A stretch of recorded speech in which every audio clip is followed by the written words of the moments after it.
Hello and welcome back to my channel. My name is Allie Ernest. I'm so glad you're here because today we finally get to review Crown of Feathers and Heart of Flames.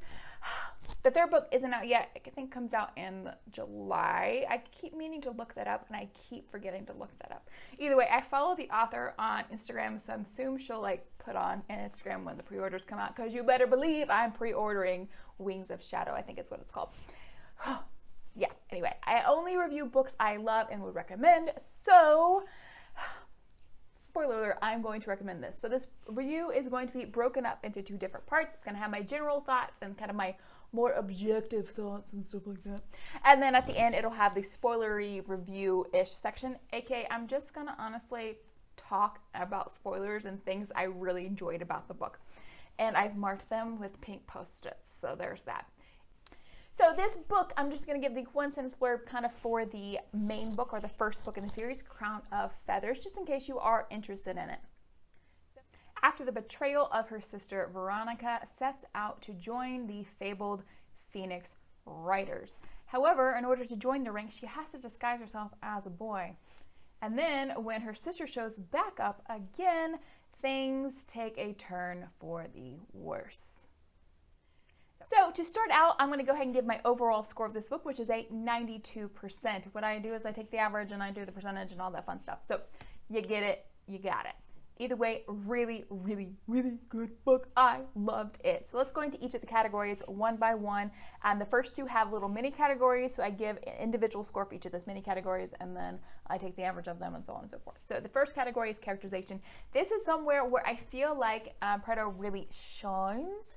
It is not my favorite aspect of the book, and I'll talk about that in a second, but it's still a really, really good part of the book. Each character grows exponentially. They grow and you understand their growth. Their character decisions are not out of character most of the time. There's one time I'm thinking about in book 2 where I was like, why did this character say that? That's what? But there was only one time, so I was like, I forgive you because I love this book so much. But anyway, the character decisions make sense for the characters. They drive the plot. I'll talk about that more in the plot section here. Overall, characters well done for real. I also had a connection with each of the characters, and that was also a really good thing. I didn't like Sev's point of view as much, just because I'll talk about that in the spoiler section more, but that's the only kind of thing I didn't really enjoy. But as with all multi point of view books, there's always one or two I really don't really enjoy, and that's actually true for book 2. She added some more point of views in there, and I wasn't as into those as much, so I kind of skimmed those. But the characters still grew, their decisions were good, the plot was really good, so I mean, I forgave it. Anyway, every single time I read a multi point of view, I always find one or two I'm like, I'd rather get back to the main story. That's kind of how I feel. But I'll talk about more about that in the spoilery section. So for the plot, I also gave it a 5 out of 5 in the category of the organic nature of it. It felt organic because the characters made decisions. Those decisions had direct consequences, and those consequences drove the plot. That's a favorite kind of story to read. So 5 out of 5 in that little mini category here. I did knock it down in the 2 other categories because it was more of a me thing instead of maybe someone else might actually give it a 5 out of 5 in these categories. And the first one was the fact that I was able to call a lot of the plot twists ahead of time. I would say probably 9 out of 10. I wasn't I'm not really smart or anything. I wasn't able to call minute details or something like that. But if you notice here, I have blue tabbies. Those blue tabs tell me where I made a prediction about something, and like I said, 9 out of 10 times I was correct. But there was enough mystery to it that I didn't hate it. I really enjoyed knowing that I was right, and I was like, I am so smart, I'm so good. That's how I felt. So I gave it a 4 out of 5 in that mini category just for that reason. I understand though it is a young adult book, and so because of that market, that's kind of why it's written that way, I believe.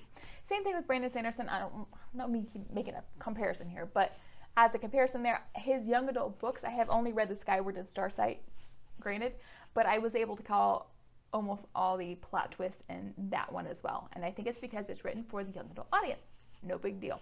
And the last little mini category of that one would be the pacing. Just kind of like I mentioned in the character section there, I didn't connect with all of the point of view characters in the sense that I was invested in their story. I related to them in some sort of fashion, but I didn't connect with them enough to really care about their point of views as much as I did the main point of views. And so therefore I feel like when I got to those chapters, I was kind of like, me, I'll read it, but I'm not like, I want to get back to Veronica and Tristan. That's kind of how I felt. And the next category is the world and the setting, which is my favorite aspect of the books. Because it's so good. I love the dragon rider trope. I will always love it. So some people might knock it down because of that, because they're like, oh, it's another dragon rider book. But guys, it's phoenixes instead. How stinking cool is that? And so they have their own set of rules, their own set of nuances to them that makes them just different enough from dragons. But I would still read it if it was a dragon, because I love dragons. So I'm not the best person to ask about this. But the world was really set up and well realized. It was intricate. You had queendoms, and you had an empire, and you had different things that are fantasy elements. So they were familiar enough, but they were twisted and varied enough from what I've read previously that I really enjoyed it, and I was really invested in this world and the inner workings of it. It also has a rich, deep history, and the characters have all these awesome backstories, which I also kind of include in that world there. It's just the way Nicki Pau Preto put this together was awesome. I'm really excited to learn more about the world itself in book 3. I'm super stinking excited about that. And the last section would be the magic system. And this is another little section here. I did mark it down a little bit. So I did say that it was a 4 out of 5 for me, just because the magic system has technically been done before. And that's more of my objective opinion. I have seen where the people can talk to animals. You probably have read several books like that. My favorite, or one of my favorite books of all time, would be The Immortals Quartet by Tamara Pierce. It does kind of the same thing, where the main character has this magic that she can talk to animals. I guess communicate is the right word here, but same type of deal here. The magic system is you have these people who can communicate with animals, and those people are hunted, and so that's another thing that's been done before. They are outlawed in the empire, and so the main character has this ability. She also has an extra ability, which I'll talk about in the spoiler section if I remember to get back to it. But yeah, that's kind of that's pretty much the whole magic system, and that's how you are able to bond with the phoenixes if you have this animal magic. They're called animages. Either way, it's still fascinating. I still loved it. I mean, like I said, Immortals Quartet is one of my favorite books, so favorite book series. So, I mean, I like it. It's something I really enjoyed. You probably would enjoy it too if you like that kind of vibe to it. So, there you go. That is the objective overview, rubric kind of overview. Well, I said overview twice, but I don't care. Of those 2 books. And now I'm going to go into the spoiler section. Okay, so just in case you missed it, yes, this is a spoiler section. If you do not want to be spoiled for either of the books, you may use the timestamps below to skip ahead, but if you don't care, or if you just want to know my general thoughts about spoilery stuff, you can stay here and watch. So I did want to bring up a few things. I'm not going to go through all of my little sticky notes here because that would take forever, but I did want to do the highlights, a couple of my favorite things, and a couple of the big reveals that I kind of predicted and I really liked, and how they kind of affect my writing. So the first thing I wanted to point out is actually the very first line of the book. I loved it, and because one, it immediately caught my attention. It had me asking a whole lot of questions. So the first line is, Veronica gathered the bones of the dead. Okay, like, come on guys, like that immediately grabbed your attention. First I was like, wait, is she a necromancer? Why is she gathering the bones of the dead? That's gross. 1, that's ew. And 2, like, why have to gather them? Is she going to use it for like a magical thing? How dead are they? That was a thought that kind of went through my head there. And you find out that they need them to actually, you know, hatch the phoenix eggs. So there's that. Which leads me to my first kind of prediction here, which kind of predicted the whole entire twist at the end of this book. The world has the 2 different types of magic. The more common one is animagic, and the less common one is shadow magic. And she, Veronica, and her sister Val both have this magic. It's really rare. It's also especially rare for 2 sisters to also have this shadow magic. It existed only in old stories and epic poems, a magical ability belonging to ancient Pyrian queens and long dead heroes. And at that point I was like, they're royalty. That's immediately what I thought. Or I guess they're really important. They don't have to be royalty. Well, spoiler, they are royalty. But like I said, I was upset because one of my favorite tropes is lost or hidden royalty. So I was like, I was already hooked from the first line, as you saw. But I am like triply hooked now because I was like, yes, another favorite trope of mine. So besides the dragon rider trope. So I was excited. I was excited.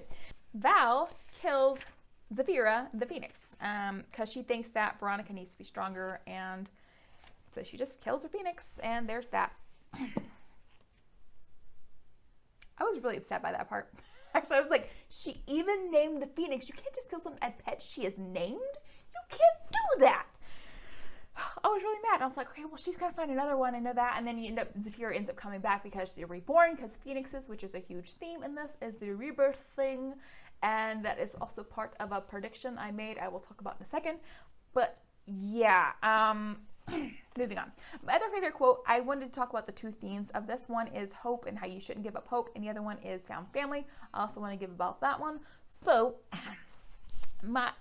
the first kind of instant of the hope one is when Val and Veronica are fighting because, Val just killed a phoenix and Veronica's gonna leave and she's really mad. Totally makes sense. And Val kind of says something like this, and Veronica responds. So here we go. Val's face twisted with rage. Where will you go, off searching for phoenix riders? She sneered.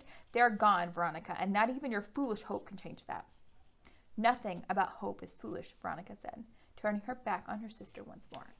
And then the story goes on. She goes off to, be a phoenix rider and has to disguise herself with a boy because they only train men to be phoenix riders, which I know they explained it. I still didn't understand it. I was like, but why?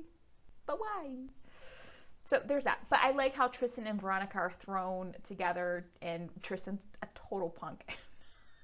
I loved it. I love their relationship. I love their friendship and how it grew from that, like, I really don't like you, who are you type deal. And then you first see Tristan being vulnerable with Veronica, who's pretending to be Nick.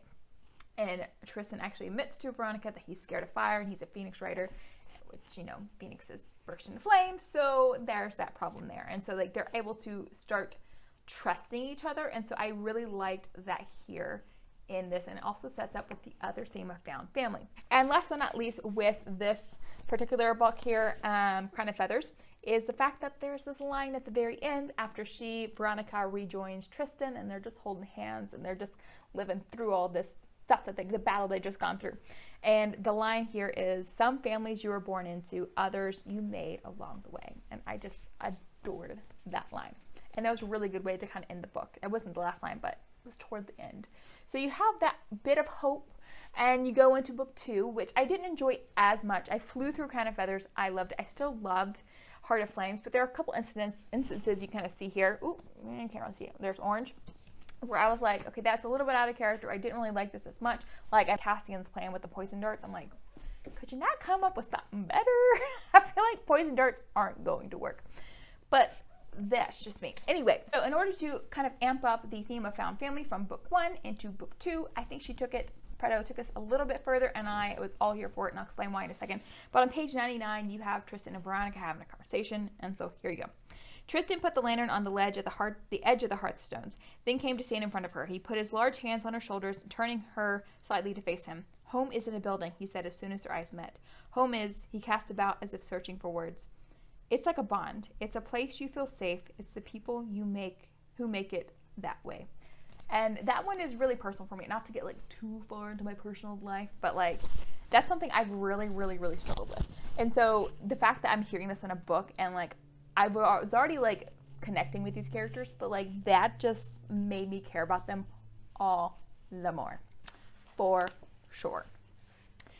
I also loved the progression that Tristan and Veronica made in this book in relation to their relationship, but I also like the consequences of that. I really thought that was well done. I usually don't like for the characters to get really truly together to the end of the entire series books, because that's just how I am.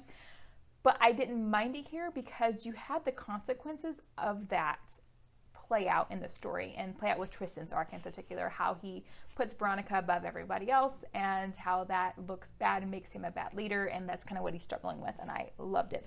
I really enjoyed that, but I liked their bond in this particularly. I like how they trusted each other even more, and they took that to an even deeper level, and it was just beautiful. So last thing I wanted to mention is Sev and the other points of views I didn't really enjoy. So I liked Sev's character enough because I liked his arc and his growth, and the fact that she also is like friends with the grandma, which I was like, yes, totally the grandma. You never saw her body, she wasn't dead. Which I really liked that he finally got to become part of the resistance, and I loved that about it.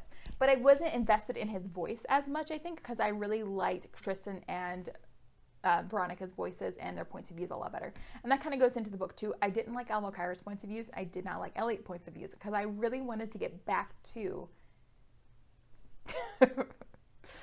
Tristan and Veronica. So there's that. But that's like I said earlier, that is any kind of multi-POV. That's just my personal preference. There's always one or two or three in this case.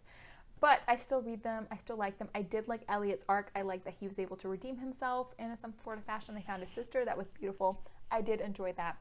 And I also liked the fact that at the end of Heart of Flames, Almokyra, who hasn't been able to bond to Phoenix and like force the bond on Phoenix, and actually had to bond a Strix. And I really like the ramifications of that. So I'm super pumped about book 3 for that plot line to flesh itself out and we get to find the ending. So I loved it. I can't wait to see what happens in book 3. So that is the end of the spoiler section. So anyway, I don't have any more for you today on that front. I will be back next week with another writer or bookish type video. I will see you guys next time. In the meantime, you can catch me on www.allieernest.com or Instagram at allieernestwrites. See ya.